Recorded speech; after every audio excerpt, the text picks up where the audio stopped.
क्या होगा जब एक निर्दोष विधवा औरत की मजबूरी को उसकी कमजोरी समझ लिया जाए, जब एक हवसी सरपंच अपनी ताकत के नशे में चूर होकर अपनी मर्जी किसी पर भी थोपने लगे।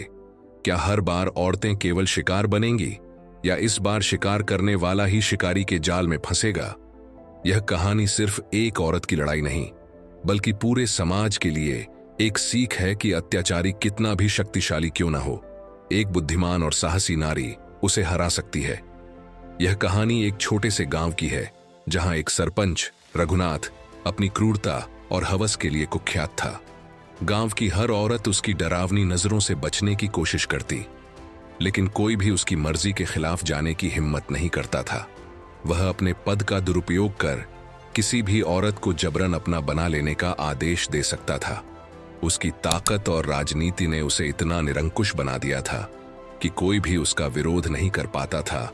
उसी गांव में एक सुंदर और स्वाभिमानी स्त्री सौम्या अपने छोटे बेटे के साथ रहती थी। उसका पति अर्जुन, जो एक ईमानदार किसान था, कुछ साल पहले एक दुर्घटना में मारा गया था। सौम्या के पास जीवनयापन के लिए बहुत कम साधन थे, लेकिन उसने कभी अपने आत्मसम्मान को नहीं बेचा। वह मेहनत करती और अपने बेटे को पालती, लेकिन उसकी सुंदरता ही उसके लिए सबसे बड़ा अभिशाप बन गई थी।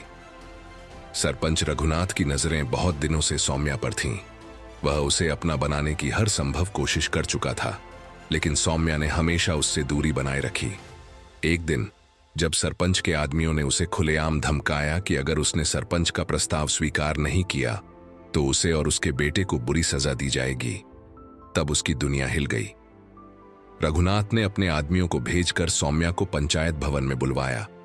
वहां उसने सौम्या के सामने प्रस्ताव रखा कि अगर वह उसकी रखैल बन जाए तो वह उसे ऐशो आराम की जिंदगी देगा। सौम्या ने इनकार कर दिया। यह सुनकर सरपंच क्रोधित हो गया और उसे 2 दिनों का समय दिया सोचने के लिए। डरी सहमी सौम्या को समझ नहीं आ रहा था कि क्या करे। अगर वह विरोध करती तो उसका बेटा खतरे में पड़ सकता था, लेकिन उसने हिम्मत नहीं हारी और एक योजना बनाई। सौम्या ने अगले दिन पंचायत में संदेश भिजवाया कि वह सरपंच की शर्त मानने को तैयार है। यह सुनते ही रघुनाथ बेहद खुश हुआ और उसने उसी रात सौम्या को अपने घर बुलाने का आदेश दिया। गांव में यह खबर आग की तरह फैल गई, लेकिन कोई कुछ कर नहीं सकता था। सौम्या अपने मन में बदले की आग लिए वहां पहुंची। उसे देखते ही सरपंच ने शराब के कुछ घूंट लिए और उसकी तरफ लपका, लेकिन सौम्या ने उसे रोका और कहा, सरपंच जी, इतनी जल्दी क्या है? पहले हमें अच्छे से जश्न मनाना चाहिए। रघुनाथ उसकी बातों में आ गया। सौम्या ने उसके शराब में एक विशेष जड़ी बूटी मिला दी, जिससे उसकी शक्ति धीरे धीरे खत्म होने लगी। थोड़ी ही देर में सरपंच खुद को कमजोर महसूस करने लगा और घबरा गया। अब सौम्या ने अपना असली रूप दिखाया। उसने सरपंच को जमीन पर गिरा दिया और कहा, जिस तरह तुमने न जाने कितनी औरतों की जिंदगी बर्बाद की, आज वही दर्द तुम्हें महसूस होगा। रघुनाथ मदद के लिए चिल्लाने लगा, लेकिन नशे और कमजोरी के कारण उसकी आवाज बहुत धीमी थी।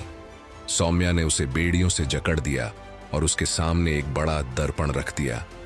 तुम्हारी हवस ही तुम्हें आज इस हालत में ले आई है, अब तुम उसी का शिकार बनोगे। इतना कहकर सौम्या ने उसे वहीं छोड़ दिया। अगली सुबह जब गांव वालों को यह बात पता चली तो वे पंचायत भवन पहुंचे। रघुनाथ को इस हालत में देखकर सबने उसकी खूब खिल्ली उड़ाई। किसी ने उसे छुड़ाने की कोशिश तक नहीं की। गांव के बुजुर्गों ने तुरंत उसे सरपंच पद से हटा दिया और उसे गांव से निकाल दिया।